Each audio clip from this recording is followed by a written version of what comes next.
ఎవరైనా పోయారు అనగానే మౌనం ఎందుకు పాటిస్తామంటే మనిషికి పూర్తి శాంతి లభించేది ఆ మౌనంలోనే. మౌనం అంటే ఏమిటి? రమణ మహర్షి చెబుతారు, మనందరికీ మౌనం అనగానే మనం ఏమంటామంటే మాట్లాడకుండా ఉంటే సరిపోతుంది కదండి, మాట్లాడకుండా ఉంటే సరిపోతుంది కదా. మాట్లాడకపోవడం మౌనం కాదండి, మాట్లాడాలని అనిపించకపోవడం.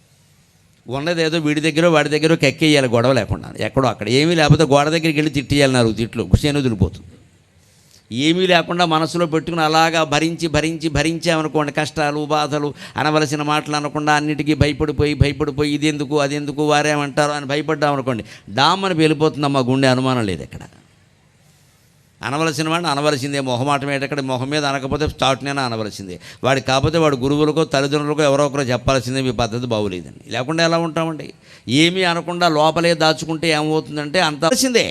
ఊరుకోవడం సహనం, అది చేతకాంతనం అవుతుంది. అది